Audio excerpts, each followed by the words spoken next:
You're sitting across from someone, the conversation dies, and suddenly, you hear yourself filling the silence with pointless words. You didn't even want to speak. So why did your brain force your mouth to open?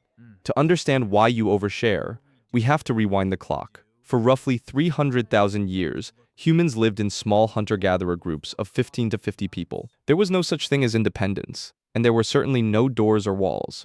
You slept in a pile for warmth, you ate together, and if you needed to have a conversation, everyone heard it.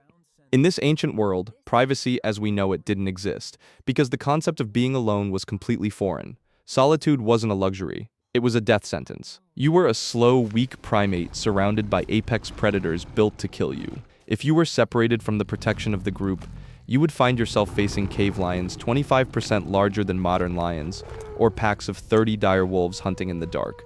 Your only defense against this nightmare was the people around you. Because of this brutal reality, your survival depended entirely on your relationships. In a world without money, police, or written contracts, if the group didn't like you, they simply didn't have to share food with you when you were hungry. Social currency was the only currency that kept you alive. This meant ancient humans spent an enormous amount of time constantly reinforcing their social bonds. While modern humans spend roughly 90,000 hours of their lives working a job, anthropologists have discovered that our ancestors spent only about 15 to 20 hours a week acquiring food. So what did they do with the rest of their time?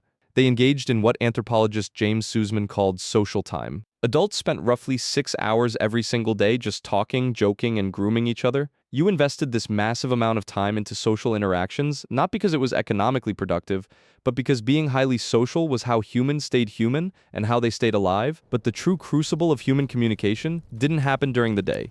It happened in the dark. For millions of years, the human day ended the moment the sun set. When it got dark, our ancestors climbed trees or found a shelter and stayed completely still, because our eyes are terrible in the dark and moving meant becoming prey. But then, roughly a million years ago, we learned to control fire. Fire completely restructured the human day. It created a 30-foot circle of safety that predators were hardwired to avoid. Suddenly, humans had 2 to 4 extra usable hours every single night. And what did they do with this unprecedented free time? They talked. Anthropologist Polly Wiesner spent years recording conversations among the Juhonsi people, a group living in a way that closely resembles our prehistoric ancestors. She made a striking discovery. During the day, 80% of conversations were highly practical: logistics, hunting plans, and complaints. But at night, around the fire, 81% of conversations completely transformed.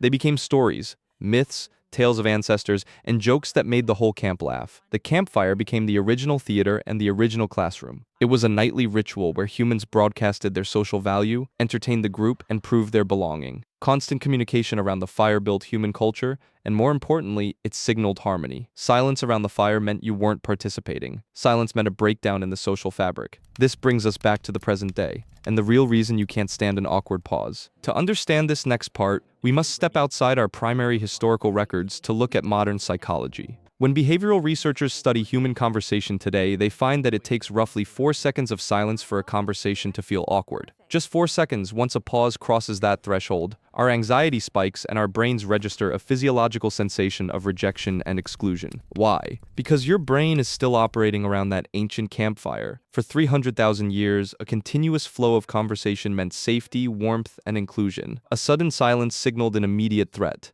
Either a predator was lurking just beyond the firelight, or worse, the life-saving social bonds of the group were fracturing. When you're sitting in a room and the conversation stalls, your primal instincts hit the panic button. You start speaking about the weather, about your commute, or rambling about a random thought, not because you actually want to convey information, but because you're desperate to emit a social signal. You're actively proving to the tribe that you're still connected, still friendly, and still worthy of the group's protection.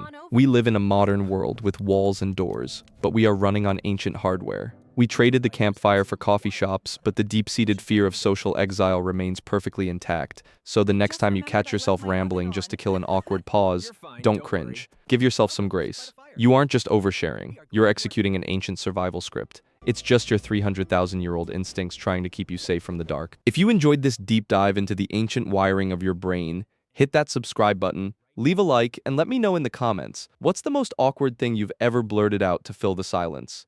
Stay curious, and I'll see you in the next one.